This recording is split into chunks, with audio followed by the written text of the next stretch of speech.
Exclusive! A footage of the Rings of Power writer going to a next pitch meeting has leaked.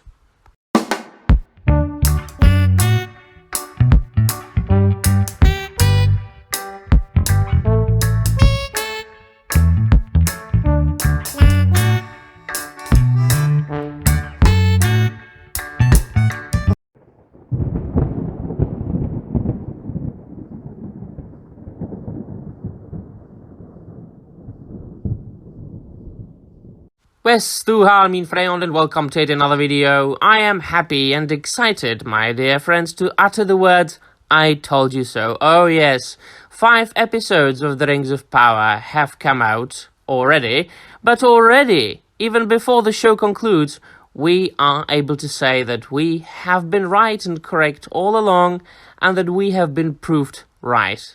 Because the show has got absolutely nothing to do with anything that Professor Tolkien wrote. And if the showrunners who have invented 100% of this donkey manure think that this is time to bring Tolkien for modern audiences and we can write books that Tolkien never wrote, and they think then that they can be comparable to the Professor, they are dead wrong, of course. Well, quite naturally. The man was a genius. He was writing his Arda stories his entire life, and that was in between his academic work. He taught at Oxford. He was a master linguist and a philologist. He focused on the history of the English language his entire life. He taught Old English at Oxford. He was an expert in Germanic languages. He translated Beowulf into modern English. He was fascinated passionately by Sir Gawain and the Green Knight, one of the greatest poems of the Middle English period. And of course then, he, in between, was working on this extremely detailed world into which he invented his own artificial languages. He went as far as, for example then, correcting an entire chapter because he realized that the moon was not correctly described, that it was in a wrong phase in one chapter. And then, of course, if they think that they can just go ahead and fill in the blanks, quote-unquote, once again, they are very wrong. As one of the publishers said in an interview, the original publisher from Allen and Unwin, you didn't just go ahead and correcting Tolkien. The man knew exactly what he wanted. He was, so to speak, a scientist, because philology is, to a certain extent, science.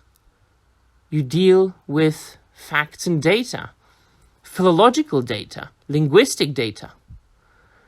Well then, of course, from his passion, from his love for languages, both invented ones and real ones, and historical forms of these languages, stories were born, names and stories, about elves and dwarves and wizards and hobbits, and so on and so forth. It's so detailed, it has such a depth that there has never been a greater work of fantasy ever written by a man. And then, of course, if you are not satisfied with my brief introduction, you can listen to a man who really understands these matters, a man who has been fired by Amazon, probably because he knew what they were going to do, and he was one of the only people worthy of being a consultant. Here, you can hear the words of Master Tom Shippey.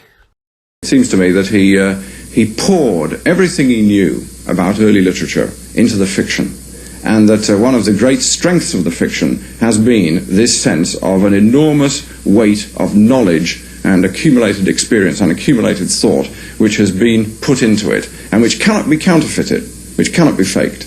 So there you go, my dear friends, the standards of today's society towards entertainment and art, literature, let us say, has gone down extremely. It is enough to observe flashing images on screen.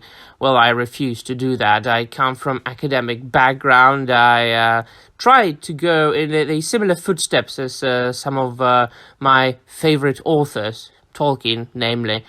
And I studied philology at university, Old English and historical linguistics in general, and Old English literature. And that is why you just can't fool me by something that moves on screen and swings a sword around. I see what they are trying to do, and I will not accept it. So I'm talking about one of the greatest crimes that Amazon has done so far, and that is the invention of their own Mithril story. If you have seen the final, or well, the latest episode as of making of this video, that is the 5th episode, and of course there will be spoilers, but do you really care about that vile show being spoiled to you? I didn't think so. It appears that the Mithril, the precious metal that the dwarves found in Khazad-dûm and delved too deeply and too greedily that they awoke Durin's Bane, the Balrog of Morgoth, and brought about the doom of Moria. That this particular metal is really, according to Amazon's story, Amazon's invented legend, the only thing that can save the elven kind, because it contains the light of one of the last of the Silmarils.